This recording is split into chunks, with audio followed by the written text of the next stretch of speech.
तो नमस्ते दोस्तों। तो दोस्तों आपका स्वागत है फिर से एक नई वीडियो में।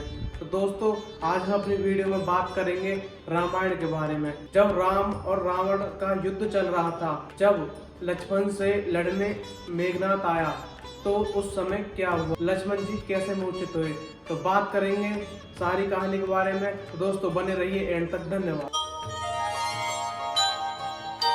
तो दोस्तों जब रावण सीता माँ को उठा कर ले गया तो श्री राम जी और लक्ष्मण जी सीता माँ को ढूंढते ढूंढते लंका तक पहुंच गए वानरों की सेना लेकर। तो दोस्तों जब मेघनाथ और लक्ष्मण का आपस में युद्ध हुआ तो उस समय क्या हुआ, तो दोस्तों मेघनाथ और लक्ष्मण का युद्ध आपस में बहुत भीषण तरीके से चल रहा था। बाणों पर बाण चले जा रहे थे, तीरों पे तीर काटे जा रहे थे, तीरों की भयंकर वर्षा हो रही थी। उस भीषण युद्ध में मेघनाथ ने छल से लक्ष्मण जी पर वीरघातनी अस्त्र का प्रहार कर दिया। वो वीरघातनी अस्त्र सीधे जाकर लक्ष्मण जी की छाती पर लगा और लक्ष्मण जी मूर्छित हो गए। तो दोस्तों जब लक्ष्मण जी मूर्छित हो गए तो मेघनाथ वापस लंका लौट गया और खुशी मनाने लगा। श्री राम जी अपने भाई को देखकर बहुत विलाप कर रहे थे, अपने भाई के सिर को अपने गोद में रखकर बहुत रो रहे थे, कह रहे थे अब मेरा भाई वापस आ गया।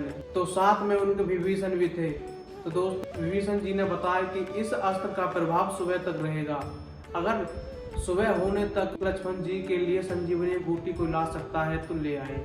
तो दोस्तों हनुमान जी ने पूछा ये संजीवनी बूटी कहाँ मिलेगी, जहाँ भी मिलेगी मैं लेकर आऊंगा, आकाश में पाताल में कहीं भी। तो दोस्तों विभीषण जी ने कहा कि संजीवनी बूटी के बारे में तो सिर्फ सुसैन वैद्य ही बता सकते हैं, जो कि अभी लाल लंका में मिलेंगे।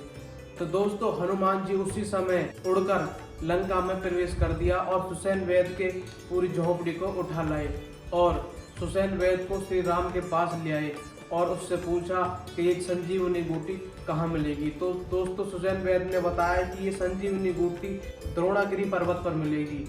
सुबह तक अगर संजीवनी बूटी लाकर लक्ष्मण को पिला दी तो लक्ष्मण जी की जान बच सकती है। तो दोस्तों हनुमान जी उसी समय उड़कर संजीवनी बूटी को लेने चले गए।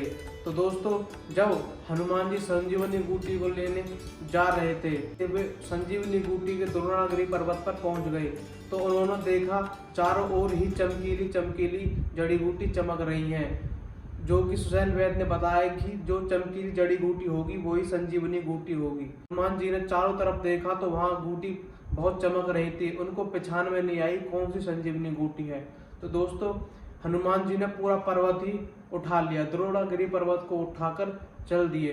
तो दोस्तों रास्ते में भरत जी कुटिया पड़ी जिसमें भरत जी विश्राम कर रहे थे, वे भी अपने 14 वर्ष का वनवास काट रहे थे श्री राम जी की तरह। उन्होंने देखा कि कोई राक्षस ऊपर से आ रहा है, परंतु वो हनुमान जी थे।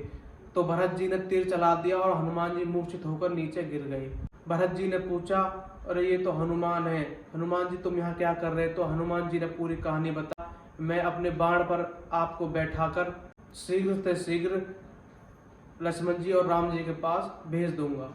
जब हनुमान जी द्रोणागिरी पर्वत को लेकर जा रहे थे, सुबह होने वाली थी, सूरज निकलने वाला था, तो हनुमान जी ने सूर्यदेव से कहा है सूर्यदेव थोड़ी देर और करो ताकि मैं लक्ष्मण जी की जान बचा सकूं। तो हनुमान जी शीघ्र से शीघ्र जड़ी बूटी लेकर पहुंचे और पूरा पर्वत लेकर उनके पास रख दिया। सुसैन वैद्य ने कहा कि ये हनुमान तुमने क्या कर दिया, लाखों लोगों का उच्चार इस जड़ी बूटी से होता है, तुम पूरा पर्वत उठा लाए।